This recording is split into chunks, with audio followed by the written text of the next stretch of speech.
Good morning, Internet. My name is MilkDucks, and this is Domination on Jungle. It's one of my favorite maps because it's designed to allow for like a wide variety of tactics and weapons. And you may be noticing right now that, we didn't pick up Charlie, and that's because CDOM on Jungle sucks. You don't want it. You do not want Charlie on Jungle because it is terrible.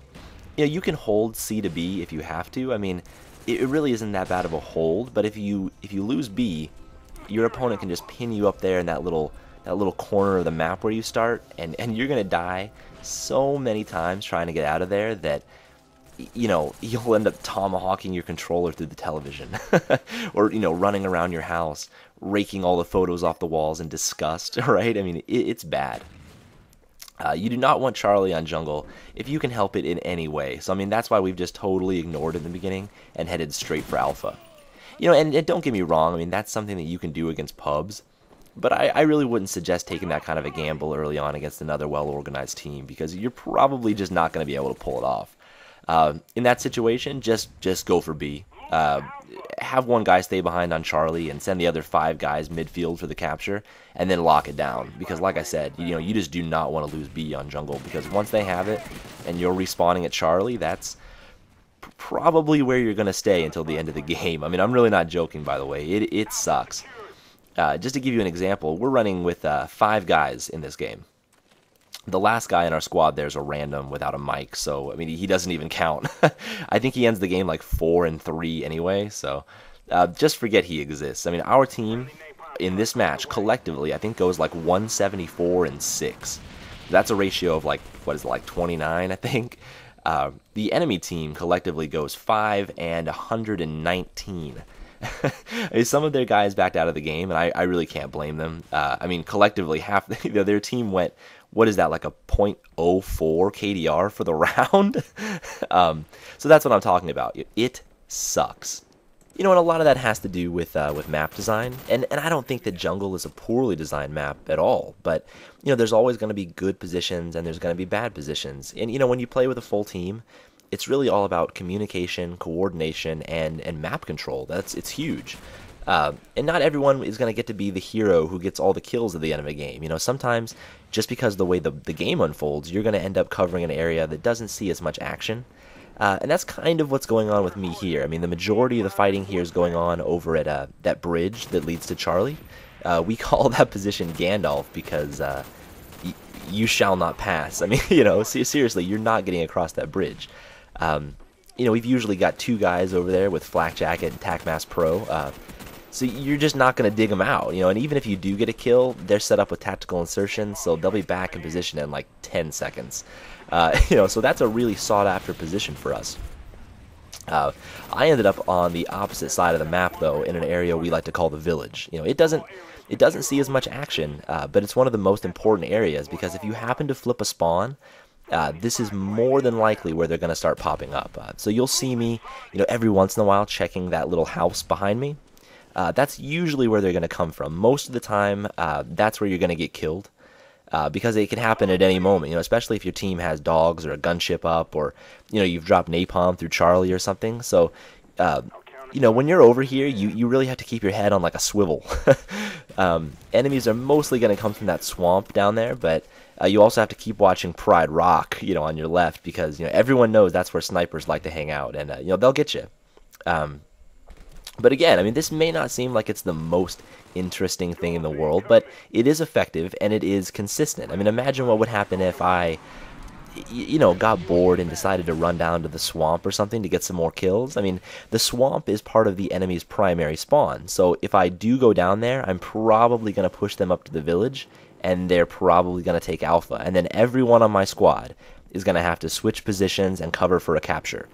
And it's not like I have a bad game. I think I end up like 33-0, but it is a slower pace, and I know that not everyone enjoys that. So I like the fact that I'm just one guy, holding down an entire side of the map, essentially by myself. There's a lot of, I guess, trust from the rest of the team that I'll be able to manage that, and that's something that's really rewarding for me. But again, everyone enjoys the game in a different way. Even some of the guys that I play with would, just get bored to tears playing like me, or even just playing on this side of the map, and that's totally fine. I mean, a well-rounded team needs a lot of different people. Part of your job as a player is to determine where you fit. What's your style, because it's probably going to influence what weapons you use, what perks you pick, what maps you like, what areas you cover, and probably especially, what game types you play. I see people fairly often, it's pretty common for players to not really understand their own playstyle.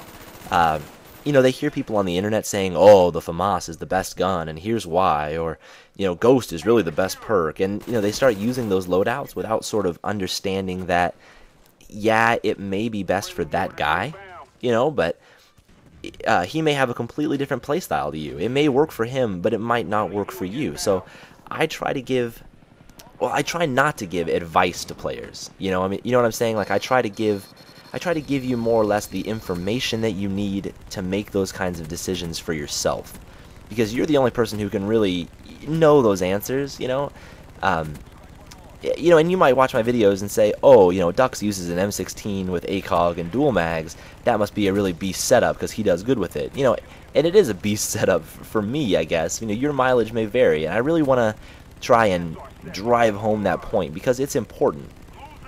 As a player, you need to be thinking about how you fit in.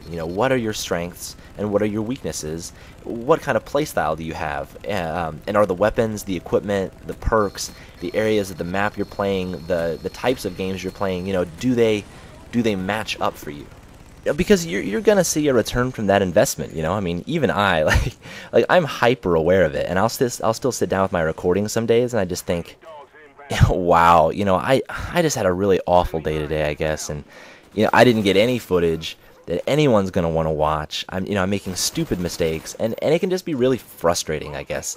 But most of the time, I can look at it and think, well, I'm really not making mistakes. I'm just not capitalizing on what makes me a good player. I guess I have it in my head that nobody's gonna want to watch a video where I play like me. And in this game, I think is a pretty good example of me playing like me. So we'll see how that pans out, I guess. But I'm very much playing to my strengths here, and I feel like I've always been comfortable as a mid to long range guy. Always been an assault rifle guy because I feel like they're really consistent, and I like accuracy, I like range, but I've never really been a sniper. That playstyle feels too slow, too measured. The 3-round burst weapons are good for me because if I miss, I can put another burst out there relatively quickly. And I do tend to outrange people a lot of the time. People run the 74U and the FAMAS a lot in Black Ops, and neither of them are, I guess, terribly long-range weapons. The FAMAS can be effective at long range if you burst fire it, you feather the trigger a little bit, but the M16 can operate really well at ranges that those weapons just can't, and you can use that to your advantage. You do have to watch out for snipers, though. If you just play the numbers right, that most people out there have a Ghost class with an L96, and, if they're getting frustrated because they can't hit you with their 74U Ghost class, then it's really just a matter of time before they pull out that sniper rifle and, inch out into view and take your head off. And you'll have that, I guess, or I have that, I guess, because the M16 is a powerful long-range weapon, but it's not as long-range, and it's not as powerful as, like, a variable scoped L96. But, it looks like I've pretty much run out of time here, so I just wanted to say thank you again for watching. Please rate, comment, subscribe, favorite, and, as always, my name is Milk Ducks, and until next time, quack quack.